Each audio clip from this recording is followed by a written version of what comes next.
Okay, maybe we can begin. We have a very healthy number of attendees right now. So good morning, everyone. Hope everyone's have had your breakfast and all ready for the day ahead. So thank you for joining us today in session of how to protect, detect, and respond against the rise of ransomware. We're excited to start this session to share with you what we have prepared for you. But first things first, do note that we will be recording today's sessions. So for those of you who are unable to make it today, they can always catch up with the session. Also, we will be activating the chat box function for any Q&As that you might have. So you can state your questions within and we will answer them as best as we can when we come to the segment towards the end of that webinar.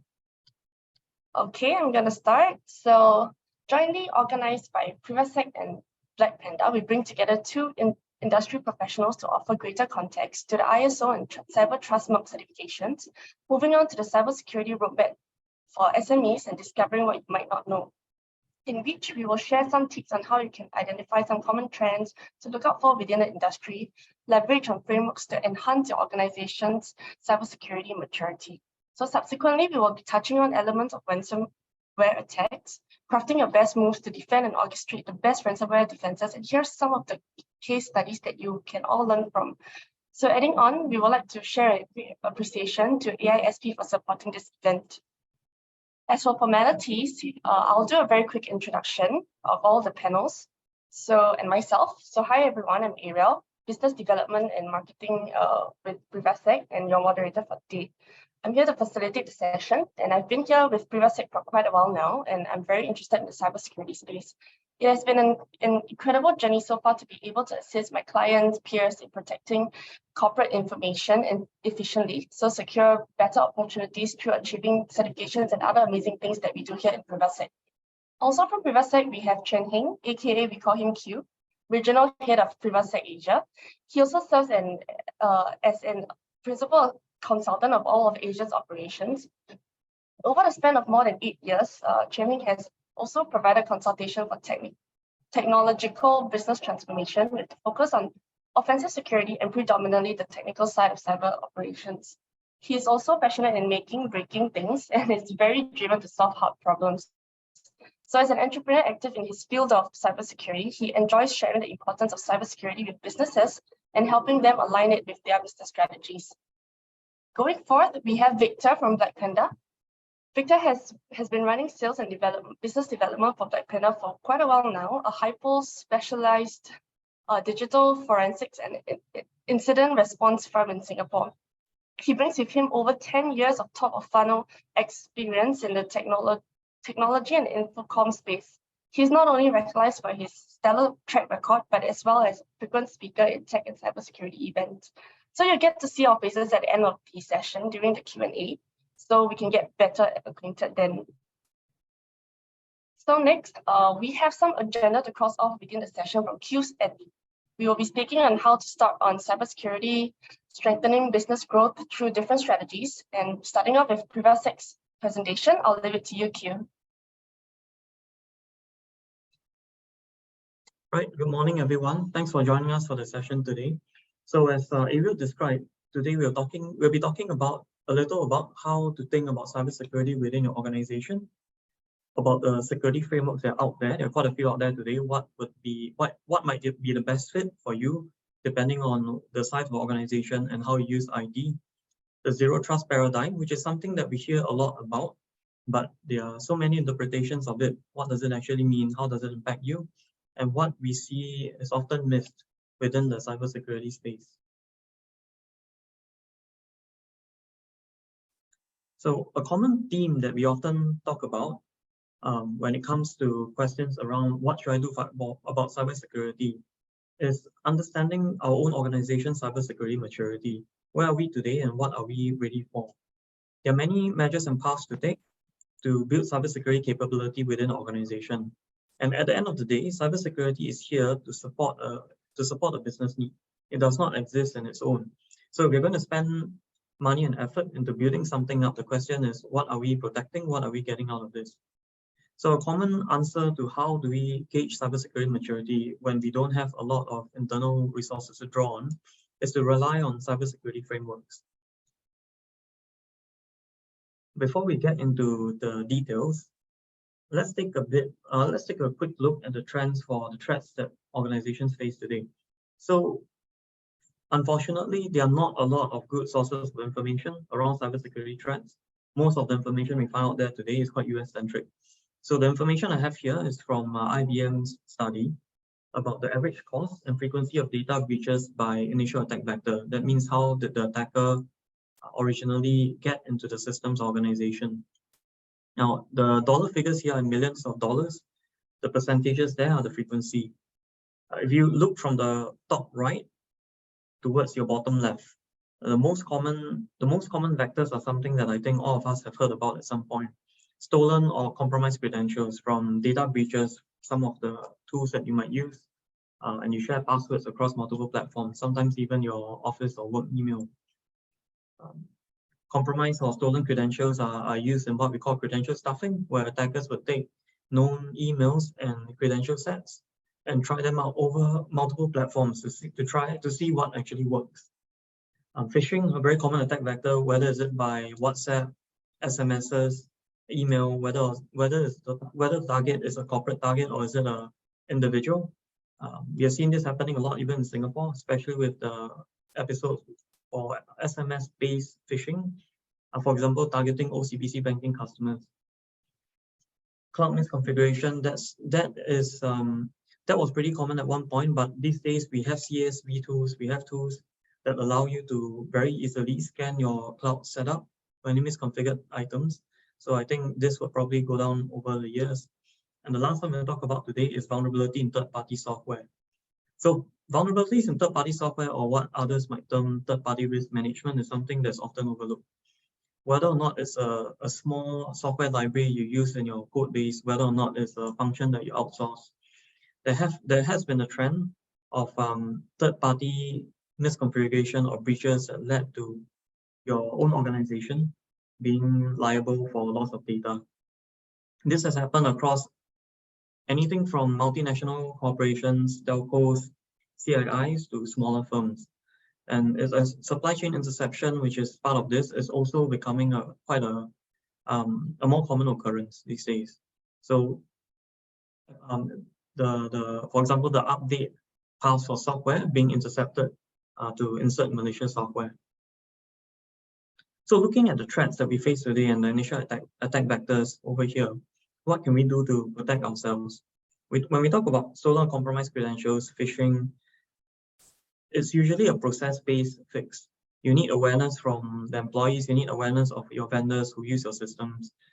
Some of these can be fixed by software solutions, email-based scanning solutions, and so on.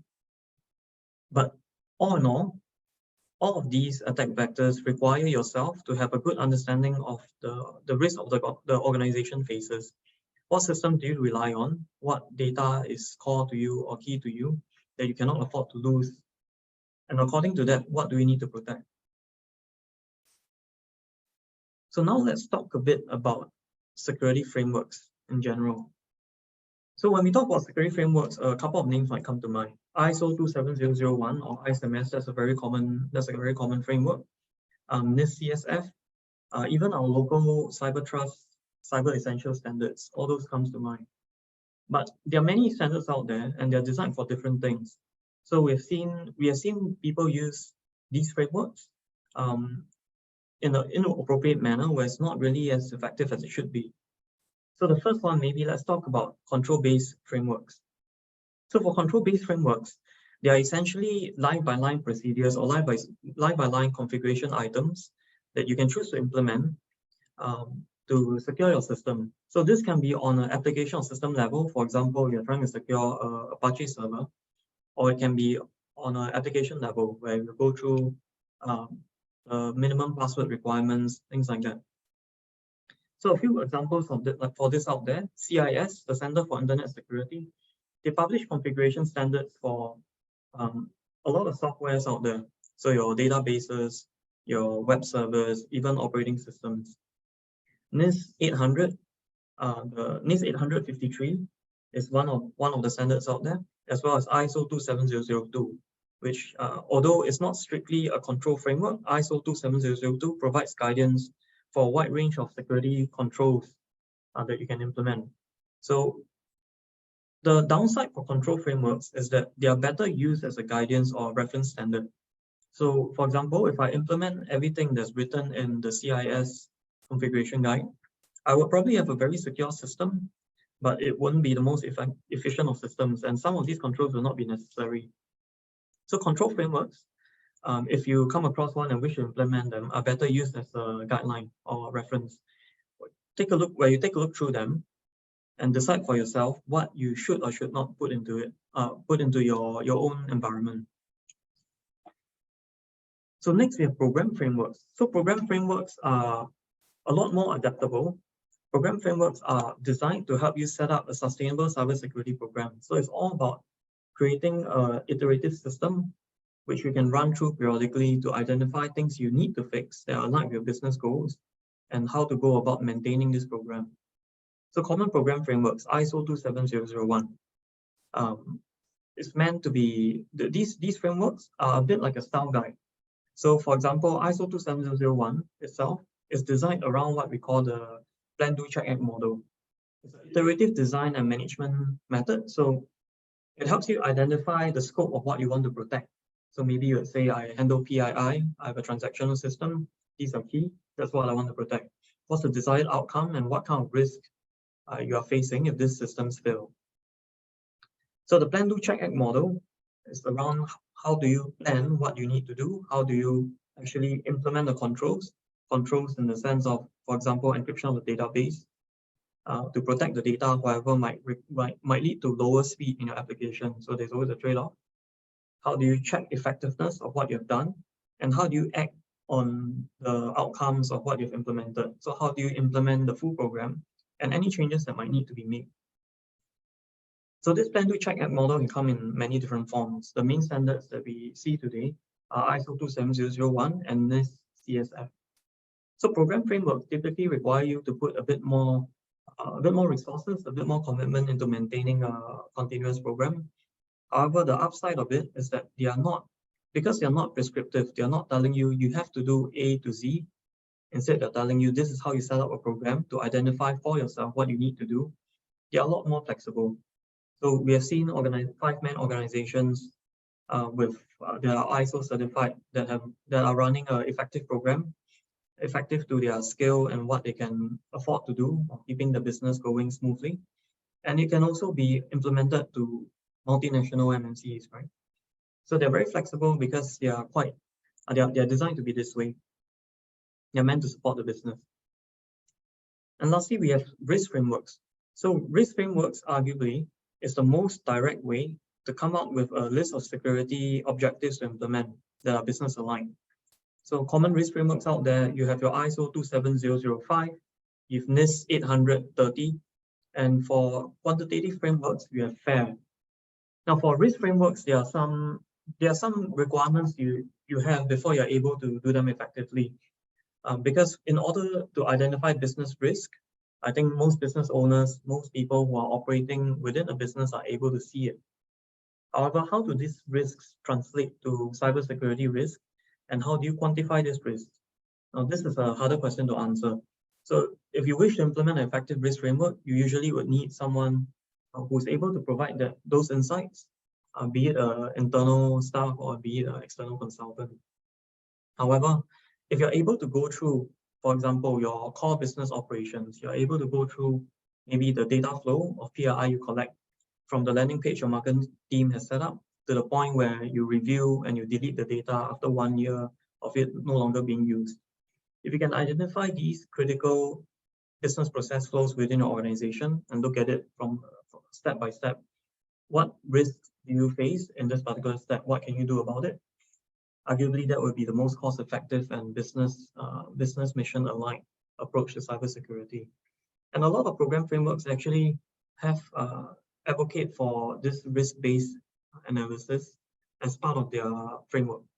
So for ISO 27001, risk assessment is a large part of it.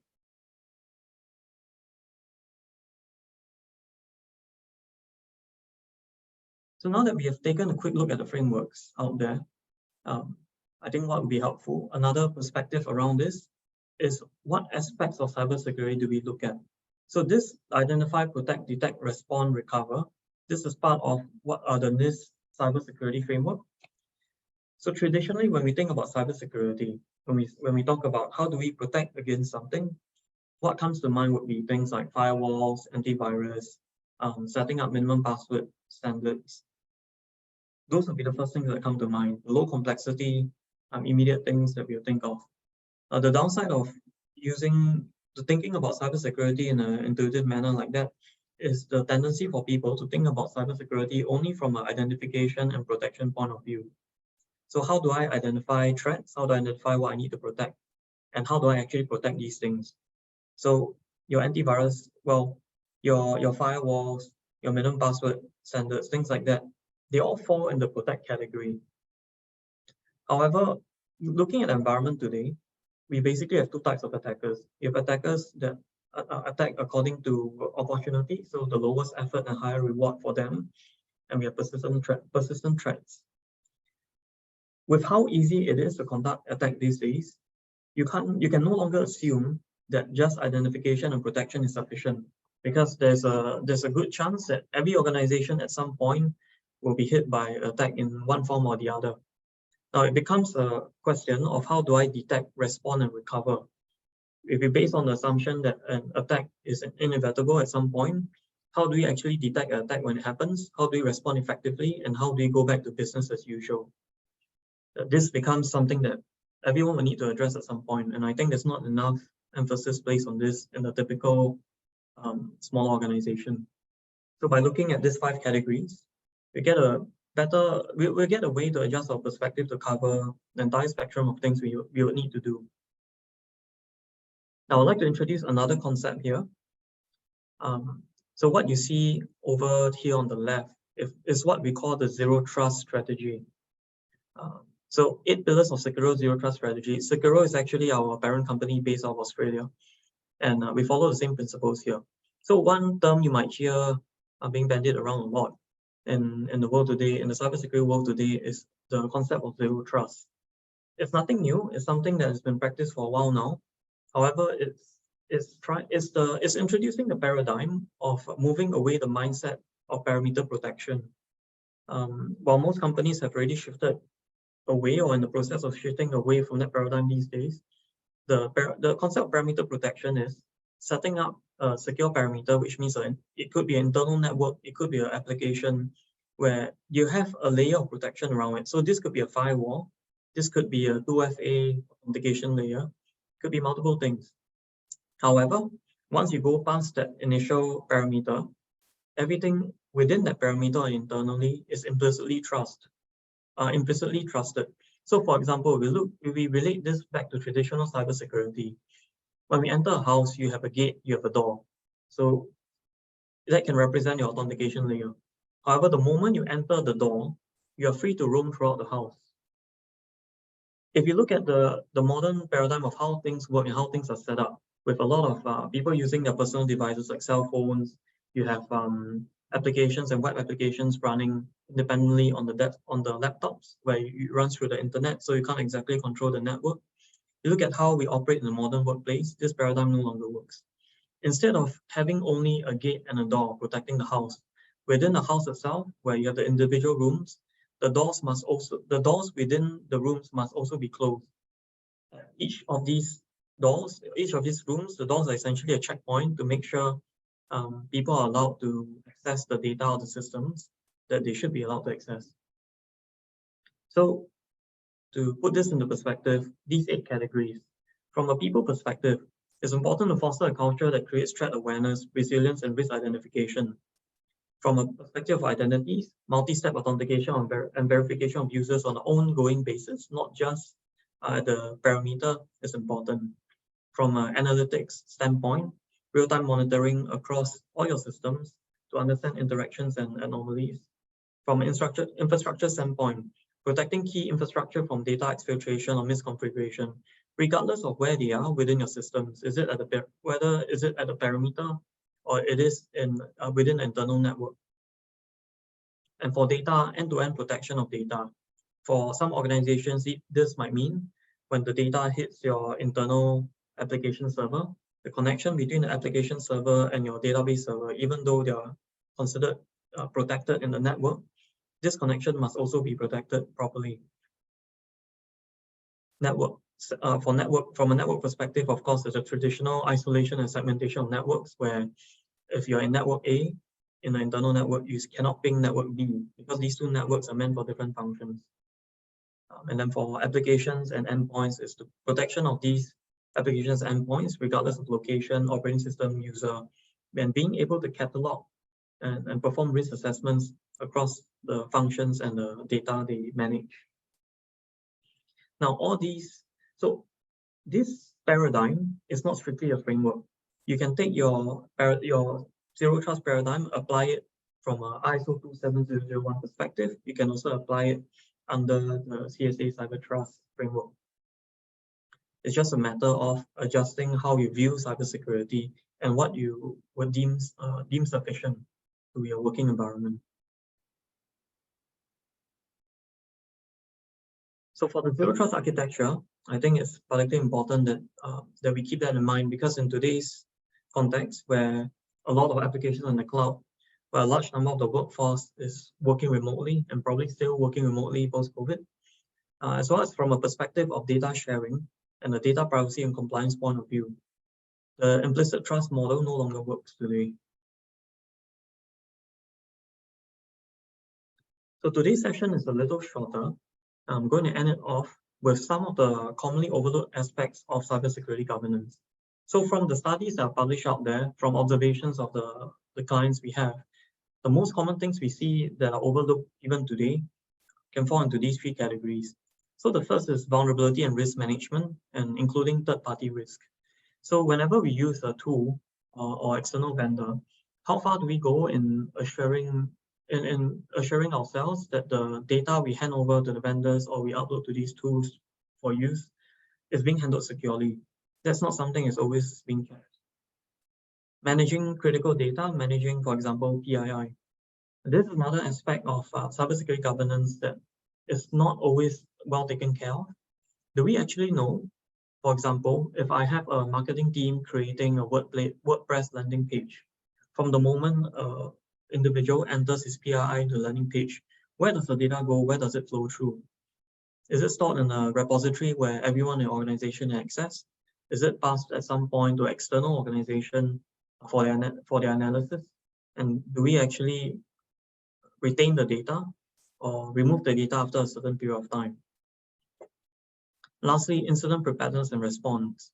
So this point is related to something I mentioned earlier, where focus tends to be around detection and protection, and not so much around the assumption that everyone will be attacked at some point. And when we are attacked, however low the probability is, because of how impactful that would be, we need to be sufficiently ready.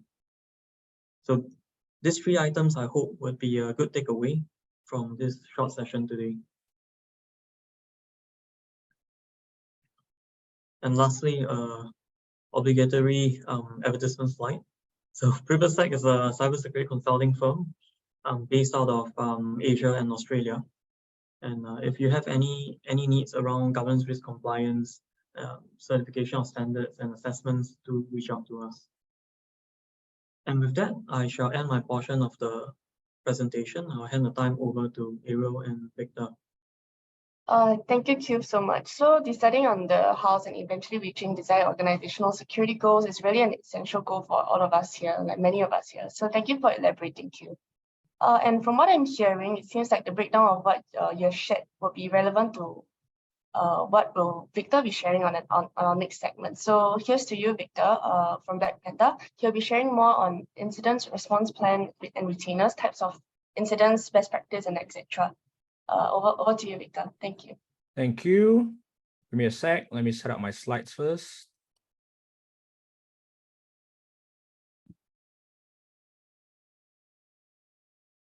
Okay. Hello. Good morning, everyone. Thank you for joining us today. Many familiar names here. Thank you. My name is Victor. Once more, I'm responsible for business development for Blackpanda Group. So you might have already heard Q's conversations about risk prioritization, some frameworks, as well as how to improve your cyber posture. However, we all know that there's no magic pill with cyber defenses, right? So now I'm going to logically segue into incident response, right, followed by the importance of risk transfer. So let me move on to my next slide. Okay, so first and foremost, before I go into details, let's breeze through what we are collectively seeing right now back at home. Okay, so these are excellent data here, right? I'm not going to run through each and every of the infographics that you are seeing here. You would have probably seen this many times now, talking about how ransomware is on the rise, cybersecurity is of a concern, of course, right? So let's bring our lenses back to Singapore. All right, I've spoken with many organizations, IT managers, SMEs in the regions, and many times when I talk about incident response to them, right, the first response to me is, nah, right, I'm too small to be targeted, all right, I'm just an SME. And yes, there's really nothing wrong with that statement, all right? Small organizations may not be targeted, right, but 2 points I'd like to drive across here. Attackers are using spray and pray techniques, right? You might not be on a crosshair for all we know, right? But criminals might be taking random shots at random groups of enterprises and, right, seeing who will end up paying off the ransom willingly. Secondly, and most importantly, think of the possible collateral damage. Okay, what if it came through an infected email network of your supplier, right? What if the attacker is using you to get to the bigger fishes, right? Your MNC clients, possibly.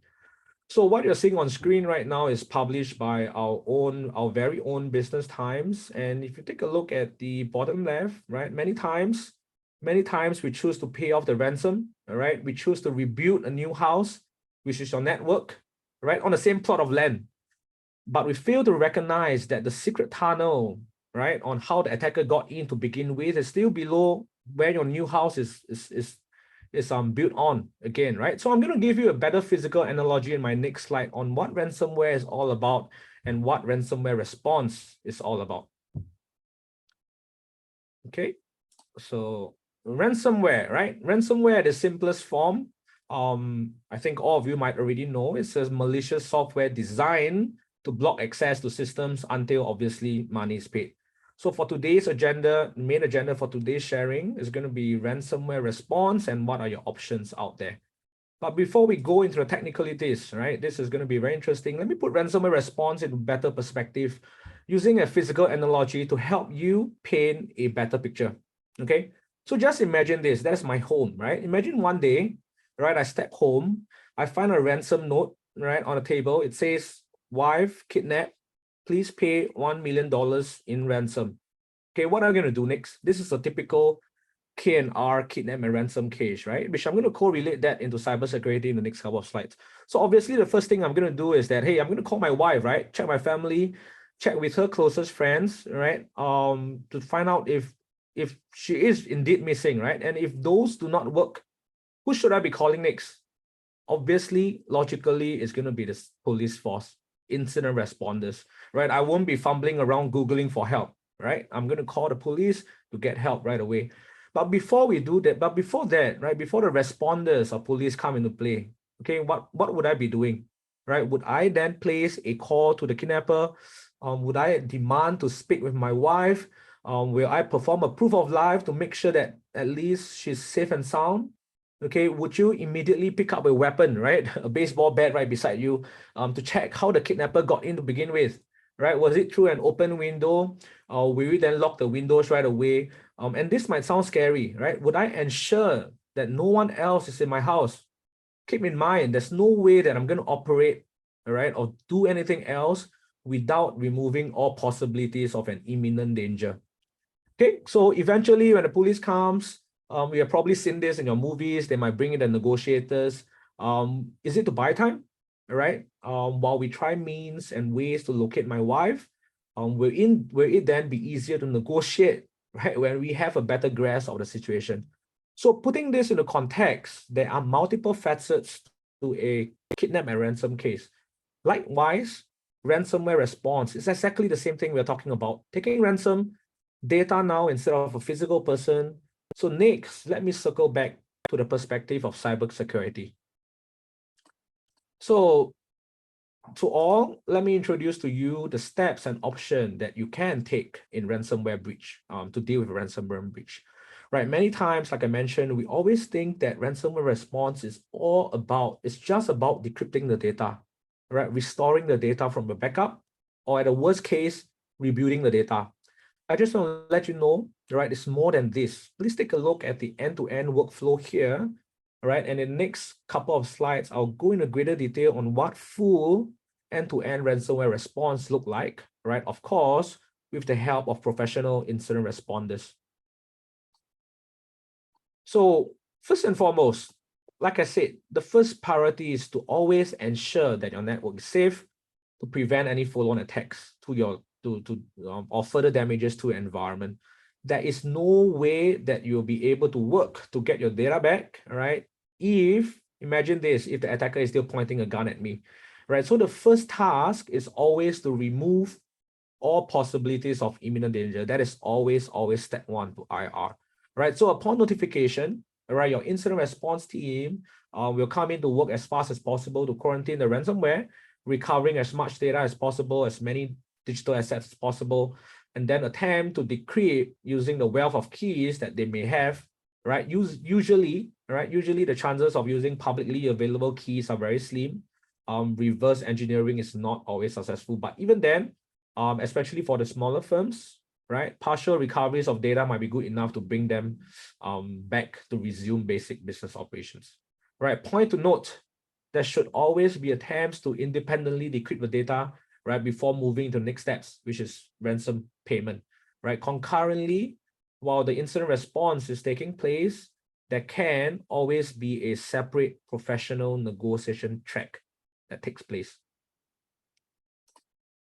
Right, so let's move on to the next slide. So negotiation obviously is to have a sound, safe, direct communication channel with the attacker to buy time, to reduce the ransom ask. Right, point of note, many attackers may not be responsive to your messages. Right, they might be conducting ransoms on many organizations at a given go, obviously. Right, this may make negotiations very difficult for those who do not have extensive experience in dealing with criminals, dealing with attackers. So keep in mind, always have someone with strong, proven experience in this field to be able to communicate effectively and, most importantly, safely, right? Trust me, they are always very impatient. Okay, and what is proof of life? How do I ensure that the attacker has keys to unlock the data? Okay, what if they were lying? What if I paid the ransom and I'm not going to get the data back, right? Keep in mind that's a possibility. So proof of life is about requesting the attacker to decrypt a portion of the data held captive to prove that they indeed have a working key. Okay, fun fact, some of the historical stats show that 1 in 5 ransom payers did not receive a working key to unlock their encrypted data.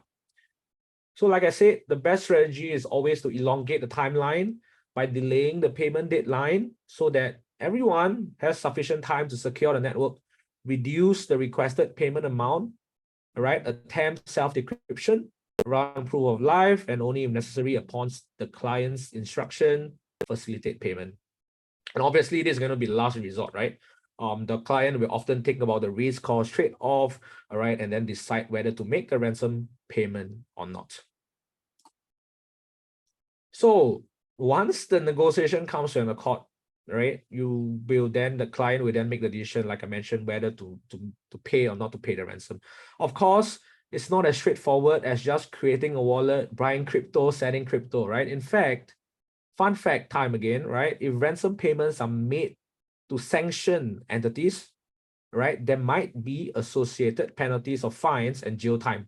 So always ensure that your incident responders have the capacity for due diligence efforts throughout the entire decision-making process, working with international law enforcement partners alike to identify the threat actors and sanction entity statuses. You will definitely need to obtain expert advice to ensure that you're not liable for any regulatory breaches, right? Should you choose to pay the ransom, or should your client choose to pay the ransom?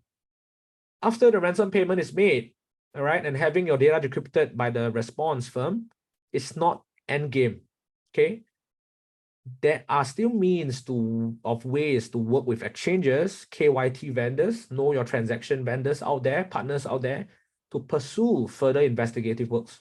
right? We can then attempt to know where and who the payment was made to, and then we'll follow it out with a civil suit for possibilities of clawback of the lost monies.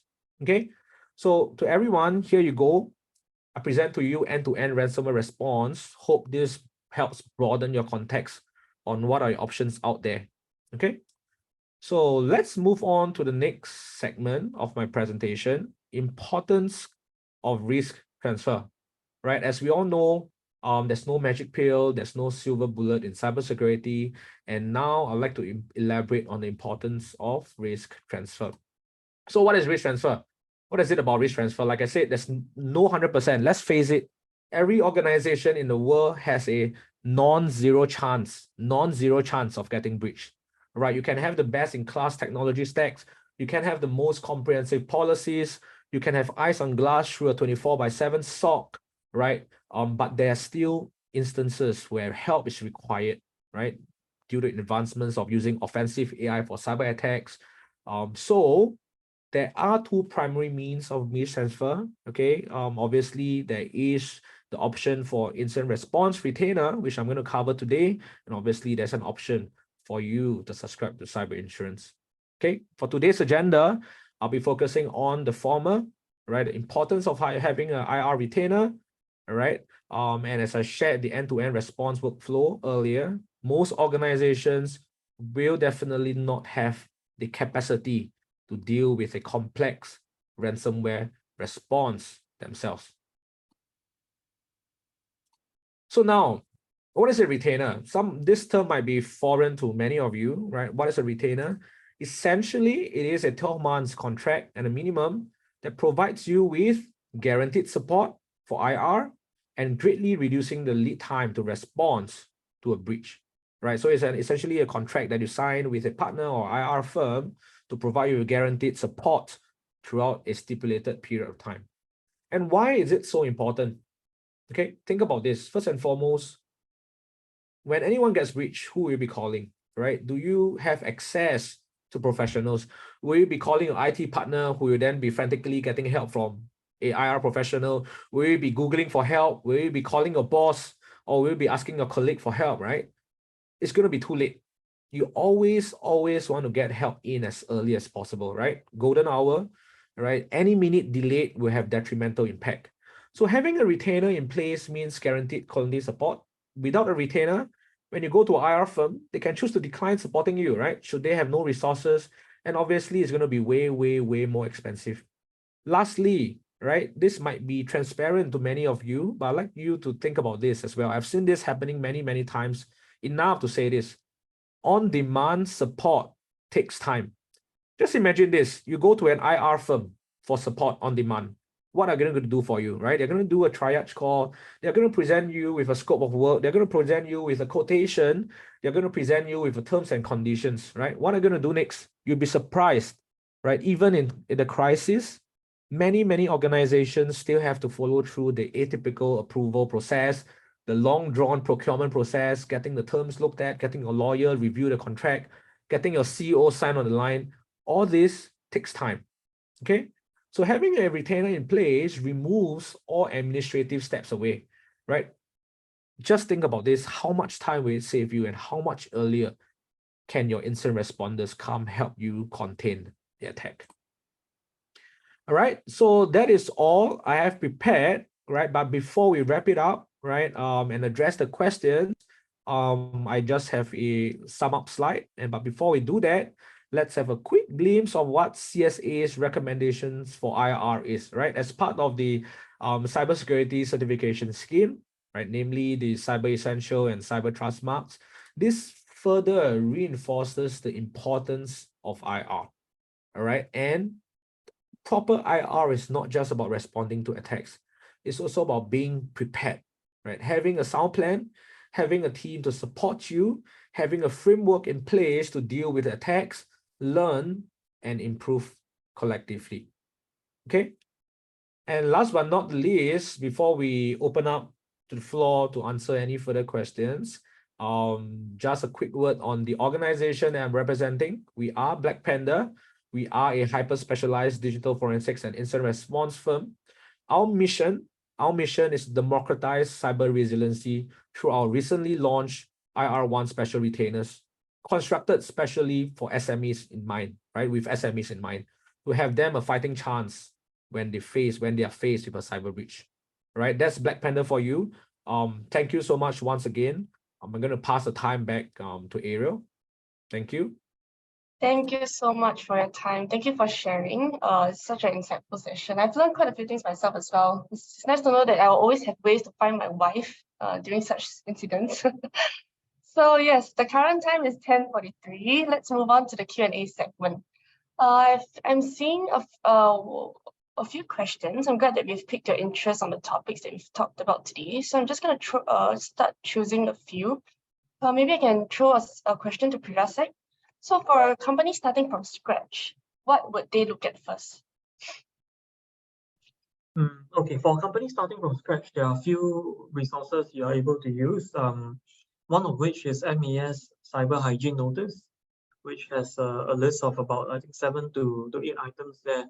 Even though it's MES Cyber Hygiene Notice and is meant for our regulated FIs, that list does include the basic requirements that every organization should be looking at. So that's a good reference.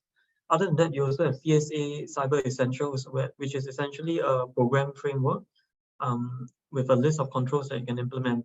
And the Cyber Essentials is meant to be a baseline type of standard. So the things inside there will generally be applicable to any organization. So I would say those two would be pretty good places to start.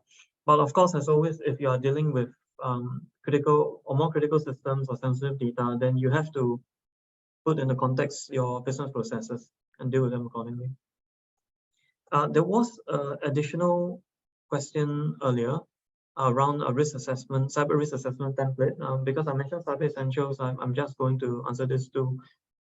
CSA and the Cyber Safe program has a few help packs that they have uploaded to the site. I put the link in the Q&A chat. Within these links, one of them is what we call a risk assessment template. But with that said, I have to add on to say that for the risk assessment templates, it needs to be contextualized. It will have generic risk categories there. You need to think about how it applies to your organization specifically. Hope that answers the question. Thanks, Ariel. Okay, thank you. I've also noticed that Chennai actually put in the link. So those of you who are interested to find out more, please do feel free to go over there to the chat box.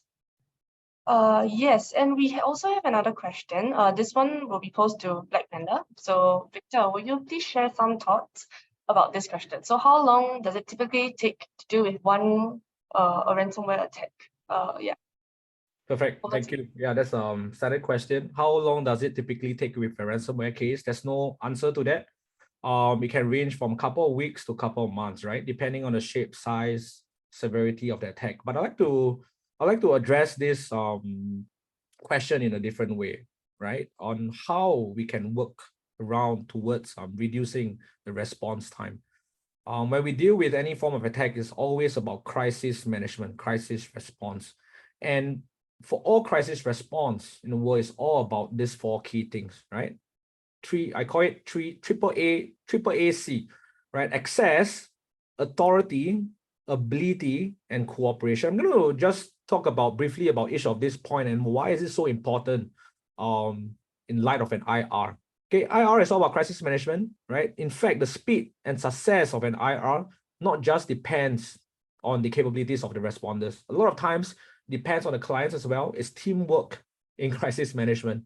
First and foremost, access, right? We need to be granted, the incident responders will need to be granted with the right access to the right systems so that we can deploy the right weapons, the right tools to help run the IR process, okay? So that is access, first key thing, always must be granted, always must be given.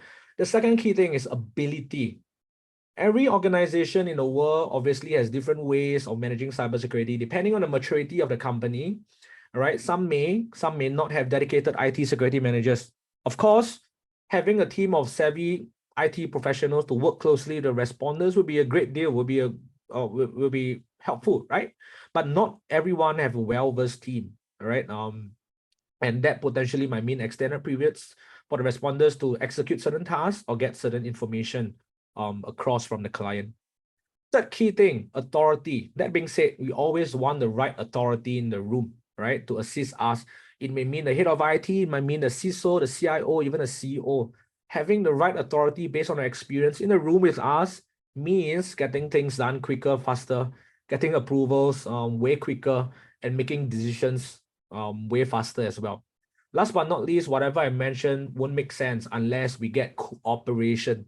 Cooperation is key, right? Very, very importantly, cooperation between the victim and the responders is very important. Information flow, speed of execution, right? Decision-making processes are all affected by how well the teams cooperate, right? So that is just my angle to take incident response, crisis management as a whole, right? And all this impacts the response time.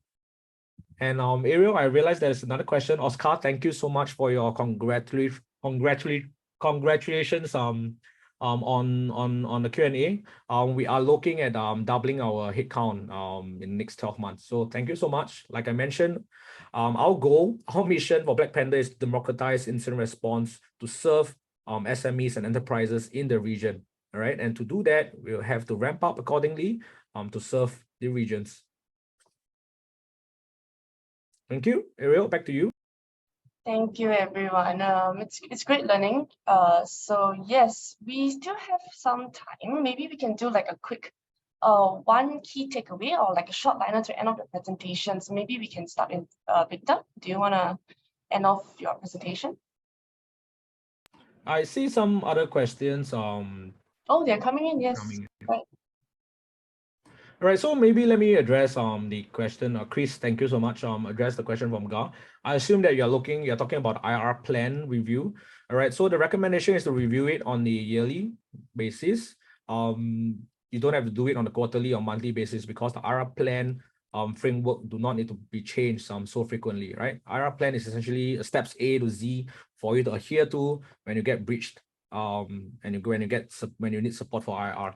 So you will not be changing your infrastructure, you'll not be changing your personnel every too often. So once a year is the guidance that we always give. All right. I'm not sure what is your question on IR testing. I assume that is going to be your typical tabletop exercises. So first and foremost, my guidance to everyone out there is to at least have an IR plan in place. All right, that is fundamental. Once that plan is in place, all right, consider updating it on a yearly basis. People come and go, escalation matrix might change, your technology stacks might change, threat trends might change. So update that on a yearly basis and also consider running a tabletop exercise on a yearly basis as well. Having the best plan in the world is not going to help you if you do not put that into practice. Okay, so we call that tabletop exercises, all right, or cyber drill. Use the plan, work with a professional team to test out the scenarios, to run playbooks with you, to make sure that everyone in the organization is fully aware of what to do in light of a breach. That's all I have, Ariel. Thank you. Awesome. Thank you so much. Q, do you want to end off with a key takeaway? Do you have anything to share? Well, I guess for the key takeaways, it would be around, I think for most of organizations today, having that framework for sustainable cybersecurity approach is essential. So one of those program frameworks that I mentioned earlier would be pretty useful. Some of the items mentioned here, like such as your tabletop exercises, having the playbook and disaster recovery exercises, all these should be part of the plan, do, check, and model, especially items which need to be reviewed because of changes in organization, business processes, and so on. Right, thanks, Ariel. Okay, thank you guys. Okay, so as we come to the end of the webinar, we do have a survey. Do give us some feedback or send in your questions through these platforms for us to better assist you. Don't worry, your questions will be answered. So it's really great having you guys. But as we come to the end, may I make a really small request? So it'll be great to have you guys turn on your cameras. We can have a group photo together, so we can know your faces when we bump into each other during events or like gatherings. Is it okay if we have everyone turn on their cameras? Show us your beautiful morning face. I know some of you might not have wake up yet, but it's okay, no worries.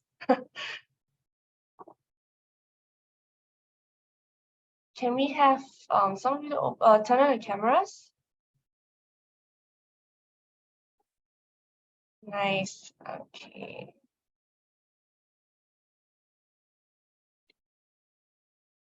Okay, we can just do a very quick screenshot.